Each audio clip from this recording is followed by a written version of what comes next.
Good morning, dear students. Welcome to distance learning. Today's new theme is Immortal Tracks.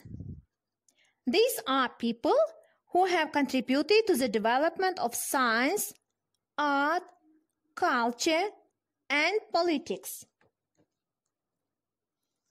Alisher Navoiy was born in 1441 in Herat. He is a great poet, statesman, and a founder of the Uzbek literature. His works covered an entire epoch in the history of literature. Alisher Navoiy wrote mostly in the Uzbek language. He was well known as a great poet and literary scholar. His important work is the quintuple Khamsa. It consists of poems Khayratul Abror, The Confused of the Blessed, Farhat and Shirin, Layli and Majnun, Seven Planets, and Sadi Iskandari. They have been translated into many languages. His works have entered the treasury of world literature. Lev Nikolayevich Tolstoy was born in 1828. He was Russian novelist and anarchist, famous for writing the books War and Peace and Anna Karenina and many other works. And the third famous person is Mahatma Gandhi. Was a leader of India's non-violent independence movement against British rule, and in South Africa who advocated for the civil rights of Indians. Born in Porbandar, India, Gandhi studied law and organized boycotts against British institutions in peaceful forms. Of civil disobedience, he was killed by a fanatic in 1948. William Shakespeare. William Shakespeare is one of the most outstanding personalities in the world literature. He was born in 1564 in Stratford-upon-Avon, not far from London. Shakespeare's tragedies, King Lear, Othello, Romeo and Juliet, depict noblemen who opposed evil in the world. He had a natural gift for comedy as well. In his comedies, Two Gentlemen of Verona, As You Like It, were described love, friendship, and happiness. Since 1879, Shakespeare Festival has been held every year at Stratford-upon-Avon. This is new vocabulary for the theme Immortal Tracks. Listen attentively. Prestigious, initial, accidental, solid, price, absorb, liquid, scholar, cardboard, invention, fluorescent lamp, scrape, explode, altered, sawdust, equipment, substance, penicillium, inventions, widely, flammable, predecessor, precise, satellite, modified, dishonesty, inexact, permanent, cassette, randomly, gunpowder. At home, you should learn these new words. Activity number 1. Match the two halves of the expression.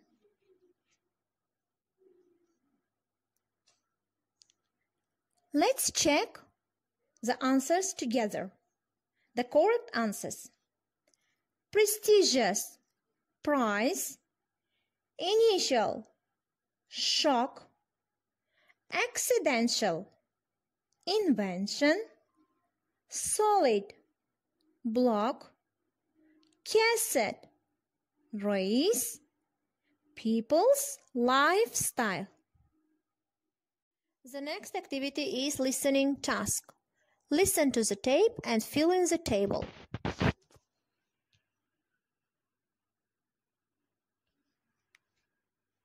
Immortal Tracks. Hello, Dana. Where are you going? Hi, Rustam. I'm going to the library. I'm to find the information about the scientists and their great works. Oh, I have some information about them. If you want, I can give you. Oh, that would be great. Do you have them with you? Yes, in my computer. Let's sit over there and I will show you. Okay. Here is... Do you know who's Alfred Bernhard Nobel? Nothing more than Nobel Prize. Yes, the prestigious Nobel Prize is named after him. He invented dynamite in 1867, and it was accidental invention. Nitroglycerine was becoming a widely produced explosive material at the time, largely due to the fact that it was far more powerful than its predecessor, gunpowder. But the problem was that nitroglycerine was unstable, and it regularly blew up people and buildings without warning. Like many at the time, Nobel realized that nitroglycerine would be a lot more useful if they could only find a way to make it, not explode randomly. While working in a lab with a vial of nitroglycerine, the vial slipped out of his hand and hit the ground. After recovering from the initial shock and surprise that he hadn't been blown to bits, Nobel soon realized that he owed his life to the sawdust on the ground where the vial had landed, which absorbed the liquid when it hit the ground. Oh, I didn't know about it. Let's see who is the next scientist with his invention that changed the people's lifestyle. John Walker. Do you know him? Oh, to tell the truth, I don't know him. Well, he's an English pharmacist. In 1827, he invented the matches. He noticed that the stick he'd been using to stir the pot of chemicals had a dried lump on one end. Instinctively, Walker tried to scrape the substance off the end of the stick. Although not containing phosphorus, the mixture of antimony sulfide, potassium chlorate, gum, and starch was reactive enough that when he dragged it across the floor, the stick burst into flame. And the next one is John Stith Pemberton. Oh, I guess I know him. He's the inventor of Coca-Cola. In 1886, he relied on Atlanta druggists to test and help him perfect the recipe for the beverage, which he formulated by trial and error. With the help of druggists, he worked out a set of directions for its preparation that eventually included blending the base syrup with carbonated water by accident when trying to make another glass. Yes, you know him. What about Wilhelm Conrad Röntgen? Have you heard about him before? Yeah, he's the scientist who dealt with X-rays. In 1895, when he was performing an experiment using cathode rays, he realized that some fluorescent cardboards across the room was lighting up in spite of the fact that there was a thick block between the cathode ray and the cardboard. The only explanation was that light rays were actually passing through the solid block. And nowadays it's used as widely in medicine as penicillin. Do you know the inventor of it? No. And who's he? Sir Albert Fleming. In 1928, Fleming noticed a petri dish containing Staphylococcus plate culture he mistakenly left open was contaminated by blue-green mold, which formed a visible growth. Fleming concluded the mold released a substance that repressed the growth and lying the bacteria.